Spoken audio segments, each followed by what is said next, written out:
जय हिंद साथियों। तो आज के क्लास में हम लोग देखेंगे जो 80 ऑब्जेक्टिव प्रश्न बिहार बोर्ड फर्स्ट शिफ्ट में पूछा है उसका डिटेल आंसर। तो आप लोग 80 क्वेश्चन को मिलाइए और खुद को अपने जांचिए कि आप कितना पानी में है, और इस विषय में अगर कम नंबर आया तो अगला को मेंटेनेंस कैसे करके चले कि आपका पूरा नंबर क्लियर हो जाए। तो ये देख रहे हैं एच ग्रुप वाला है जिसका नंबर कोड है 112, यानी विषय कोड 112 है। ये फर्स्ट शिफ्ट का सवाल है। तो हम लोग बढ़ते हैं और देखते हैं पहला क्वेश्चन क्या कहता है। तो आप लोग देख रहे हैं पहला क्वेश्चन कहता है नेत्र द्वारा किसी वस्तु का कैसा प्रतिबिंब बनता है। तो नेत्र द्वारा किसी वस्तु का प्रतिबिंब वास्तविक, उल्टा और वस्तु से छोटा बनता है। नेक्स्ट प्रश्न यहाँ पे कहता है विद्युत परिपथ में विद्युत धारा मापने के लिए किसका उपयोग किया जाता है। तो एमीटर का उपयोग किया जाता है। नेक्स्ट प्रश्न हम लोग तीसरा नंबर देखते हैं।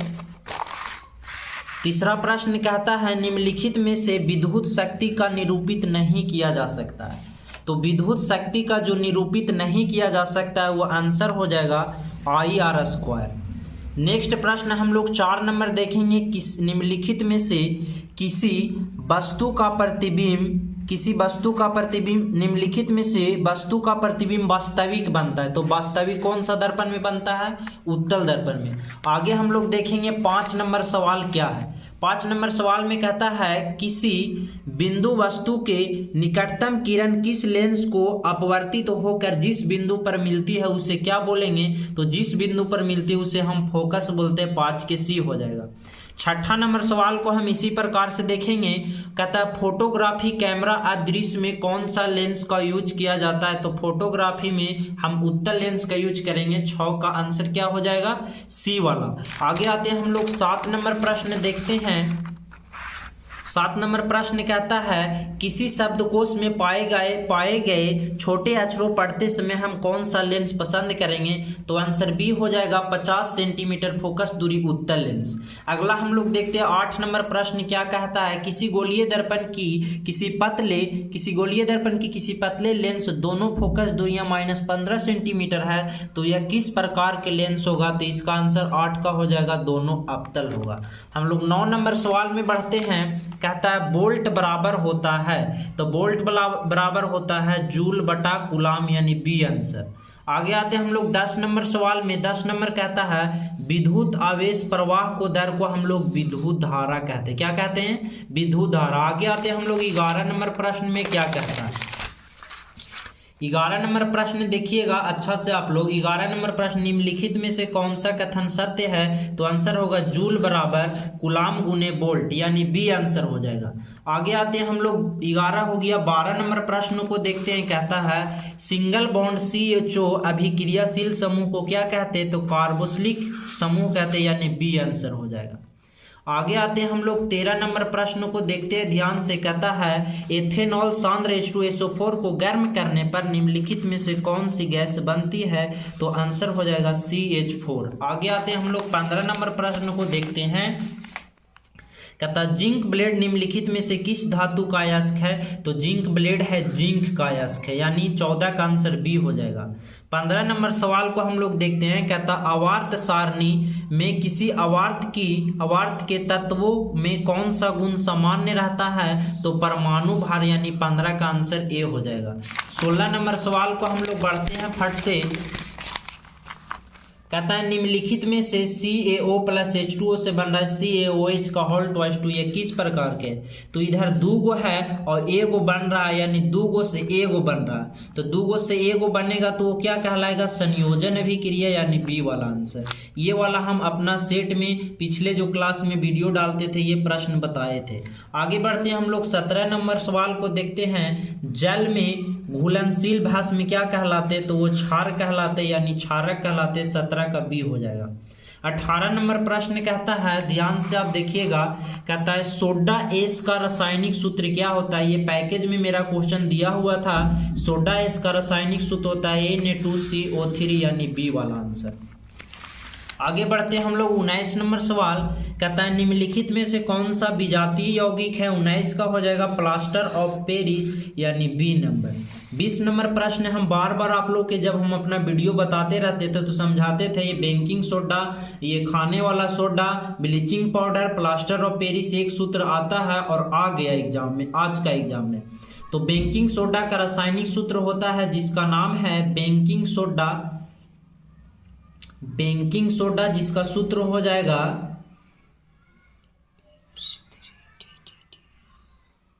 NaHCO3, आंसर डी वाला हो जाएगा। थोड़ा कंफ्यूज था बेकिंग सोडा और ये एक और सोडा उसमें। नेक्स्ट प्रश्न हम लोग देखते हैं 21 नंबर, निम्नलिखित में से कौन सा संक्षारक अम्ल है? मेथेनोइक अम्ल, सल्फ्यूरिक अम्ल, एथेनॉल, एथेनोइक अम्ल, इनमें से कोई नहीं। तो आंसर इसका हो जाएगा इनमें से कोई नहीं। आगे आते हैं हम लोग 22 नंबर सवाल को, आप अच्छा से देखिएगा। कहता है निम्नलिखित मिल्क ऑफ मैग्नीशिया का पीएच मान होता है, तो मिल्क ऑफ मैग्नीशिया का पीएच मान 10.05 होता है, यानी बी वाला हो जाएगा। आगे बढ़ते हैं हम लोग 11 नंबर प्रश्न में। कहता है सल्फर के संयोजी सेल में इलेक्ट्रॉन की संख्या कितना होती है? तो 2 होता है। 23 तक क्लियर हुआ होगा। आते हैं हम लोग 24 नंबर। 24 नंबर, निम्नलिखित तत्वों में से किसका आयतन ऊर्जा अधिकतम होता है? तो आंसर आप याद रखिए क्लोरीन का। नेक्स्ट प्रश्न देखते हैं हम लोग 25 नंबर। कहता है निम्नलिखित में कौन सा मात्रक वाट के बराबर होता है? तो जूल बटा सेकेंड हो जाएगा इसका आंसर। अगला बढ़ते हैं हम लोग 26 नंबर सवाल, आप लोग देखते रहिए, एकदम हल्का सा सवाल है। कहता है विद्युत हीटर का तार कुंडली बना हुआ रहता है, तो आंसर नाइक्रोम हो जाएगा। 27 नंबर हम लोग देखेंगे। कहता है किसी परिपथ का वह गुण जो विद्युत ऊर्जा को ऊष्मा में बदल देता है, तो उसका आंसर हो जाएगा प्रतिरोध। 27 का आंसर क्या हो जाएगा? प्रतिरोध। आगे आते हैं हम लोग 28 नंबर सवाल। कहता है 28 नंबर में एक विद्युत सेल धारा प्राप्त करने में सिरों के विभवांतर का मान विद्युत वाहक बल से कम होता है। आगे आते हैं हम लोग 28 हो गया। 29 नंबर कहता है अनवीकरणीय ऊर्जा का स्रोत है जो कोयला हो जाएगा। नेक्स्ट 30 नंबर प्रश्न कहता है तरंगदैर्घ्य सामान्य व्यक्त किसमें किया जाता है? तो मीटर में। आगे बढ़ते हैं हम लोग 31 नंबर सवाल। कहता है किसी चालक तार से प्रवाहित विद्युत धारा में गतिशील कण क्या होता है? तो इलेक्ट्रॉन होता है। नेक्स्ट प्रश्न हम लोग देखेंगे, ये हम अपना सेट में बताए थे क्वेश्चन। कहता है 12 विभवांतर 2 बिंदुओं के बीच 2 कूलम आवेश ले जाने में किया गया कार्य, आंसर हो जाएगा डी 24 जूल। आगे आते हैं हम लोग 33 नंबर सवाल। आप बने रहिए हमारे वीडियो में और देख लीजिए आप कितना पानी में है से। मेंडल ने अपने अनुवांशिकी प्रयोग में किस पौधा का चयन किया था? मटर का ही अपना सेट में बताए थे ये क्वेश्चन। ये भी अच्छा सवाल है, सबसे हल्का सवाल। कहता है किस प्रकार के श्वसन में अधिक ऊर्जा मुक्त होती है? तो आंसर लगाइए वायवीय श्वसन। नेक्स्ट आते हैं हम लोग 35 नंबर सवाल। कहता मानव में नर जनन अंग ग्रंथि कहलाता है, तो वो वृषण कहलाता है। नेक्स्ट प्रश्न हम लोग देखेंगे जीवन की एक महत्वपूर्ण विशेषता क्या है? तो जीवन की एक महत्वपूर्ण विशेषता हो जाएगा वृद्धि करना, यानी 36 का आंसर बी हो जाएगा। आगे बढ़ते हैं हम लोग 37 नंबर प्रश्न में। आप बने रहिए, थोड़ा सा वीडियो हिल रहा होगा, इसके लिए देखिएगा। स्वपोषी पोषण होता है, यानी पौधे में, कवक में, तो आंसर हो जाएगा पौधे में। 37 का आंसर क्या हो जाएगा? ए। आगे हम लोग बढ़ते हैं 38 नंबर। ग्लाइकोलाइसिस कहाँ होता है? तो कोशिका द्रव्य में। 38 का बी। 39 नंबर सवाल में हम बढ़ते हैं। देखिए ये अच्छा सा सवाल है। हम अपना वीडियो जब बता रहे थे साइंस क्रेज क्लासेस पर, तो ये क्वेश्चन हम छोड़ दिए थे और बच्चे ने बहुत सारा इसका आंसर दिया था। ये क्वेश्चन एग्जाम में आ गया। तंत्रिका तंत्र की रचनात्मक तथा क्रियात्मक इकाई को नेफ्रॉन कहते हैं, यानी सी वाला आंसर हो जाएगा। नेक्स्ट प्रश्न 40 नंबर, कौन सा एंजाइम वसा का पाचन करता है? तो आंसर हो जाएगा लाइपेज। अगला प्रश्न हम लोग देखते हैं कितना नंबर? 41 नंबर। ओजोन का आणविक सूत्र क्या होता है? O3। आगे बढ़ते हैं हम लोग 42 नंबर सवाल। कहता है पीएच का कौन सा क्षारक देगा? बताए थे हम अपने वीडियो में, जिस विलयन का पीएच मान 7 से अधिक हो वो क्षारक, यानी सी आंसर हो जाएगा। 43 नंबर कहता है जल के एक अणु हाइड्रोजन एवं ऑक्सीजन परमाणु का अनुपात कितना होगा? 2:1, यानी बी वाला हो जाएगा। आगे बढ़ते हैं हम लोग 44 नंबर प्रश्न में। कहता है निम्नलिखित संकेतों व्यक्त की कौन सा धातु है? तो आंसर बी हो जाएगा। नेक्स्ट प्रश्न हम लोग देखते हैं अम्लीय ऑक्साइड विलयन का पीएच मान कितना होता है? तो अम्लीय ऑक्साइड एक ही गो है इसमें, जो डी आंसर हो जाएगा। अगला सबसे हल्का सवाल 46 नंबर कहता है सबसे कठोर प्राकृतिक पदार्थ कौन सा है, तो आंसर हो जाएगा हीरा। आगे बढ़ते हैं हम लोग 46 नंबर में, सिल्वर आयोडाइड का रंग कैसा होता है, तो वो सफेद होता है। आगे हम लोग देखते हैं श्वसन में किस प्रकार का अभिक्रिया होता है, तो वह ऊष्माक्षेपीय अभिक्रिया यानी बी आंसर होगा। आगे बढ़ते हैं हम लोग 48 नंबर सवाल में। 48 नंबर सवाल कहता है पौधे में जनन अंग पाया जाता है, तो वो हो जाएगा पुष्प में। नेक्स्ट प्रश्न हम लोग देखते हैं 50 नंबर, मस्तिष्क का कौन सा भाग स्थिति एवं संतुलन के लिए अनुरक्षण करता है, तो हमारा हो जाएगा अनुमस्तिष्क। नेक्स्ट प्रश्न हम लोग बढ़ते हैं 51 नंबर कहता है किस पौधे में रंध्र नहीं होते हैं, तो आंसर होगा हाइड्रिला। नेक्स्ट प्रश्न 52 नंबर, BH4 किससे संबंधित है, तो आंसर हो जाएगा वायु प्रदूषण से। नेक्स्ट प्रश्न 53 नंबर, रक्त में ऑक्सीजन वाहक कौन है, हेमोग्लोबिन। आगे बढ़ते हैं हम लोग 54 नंबर प्रश्न। 54 नंबर कहता है निम्नलिखित में से किसे बर्थ हार्मोन कहा जाता है, तो आंसर होगा ऑक्सीटोसिन। आगे हम लोग आते हैं 55 नंबर, बीज विकसित कहाँ होता है, तो बीज विकसित होता है अंडाशय में यानी बी वाला। आगे आते हैं हम लोग 56 नंबर, ग्रहणी भाग है, तो ग्रहणी भाग है छोटी अत का, 56 का आंसर बी हो जाएगा। 57 कहता है तालाब किस प्रकार का पारिस्थितिक तंत्र है, तो एक प्रकार के कृत्रिम पारिस्थितिक तंत्र है। आगे हम लोग देखते हैं 58, निम्नलिखित में से पारिस्थितिक तंत्र में अधिकतम मौजूद कौन रहते हैं, तो पारिस्थितिक तंत्र में अधिकतम जो मौजूद होते हैं उसका नाम है, इस क्वेश्चन में डॉट है, इसको छोड़ देते हैं। आगे बढ़ते हैं हम लोग 59 नंबर सवाल।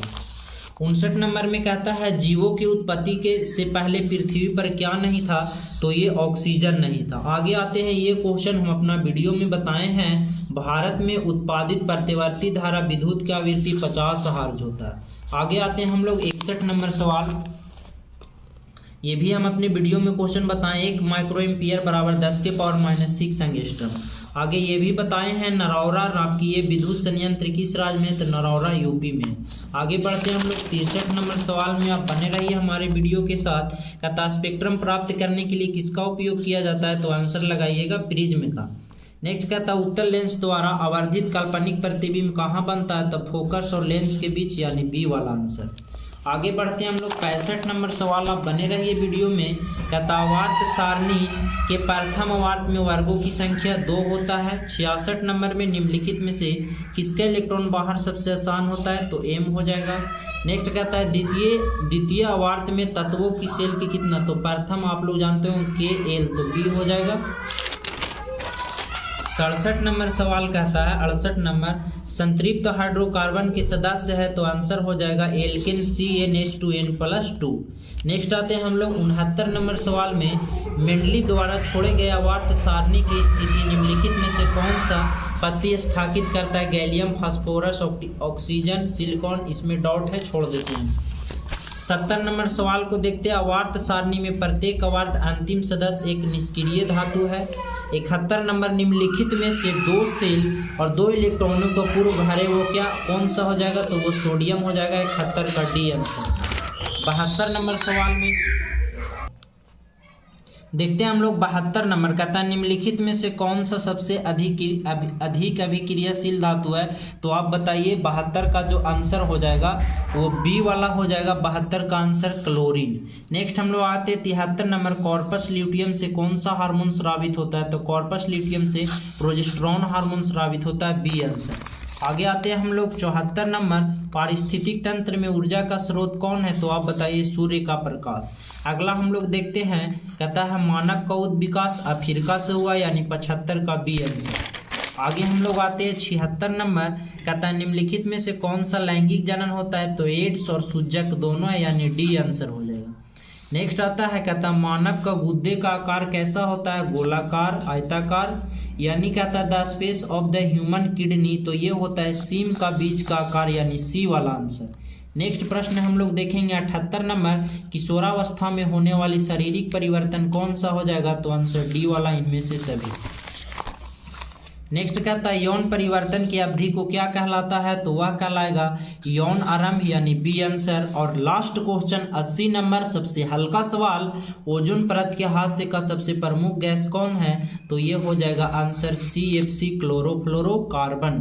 तो इस वीडियो को अपने दोस्तों को साथ जरूर शेयर करी ताकि अपना दोस्त को पता चल जाए कि आप 40 में 40 लाए, 40 में 35 लाए। फिर मिलते हैं सेकेंड शिफ्ट वाला क्वेश्चन में, तब तक के लिए जय हिंद जय भारत। और इस वीडियो को ज़्यादा से ज़्यादा आप शेयर करें अपने दोस्तों को साथ। जय हिंद।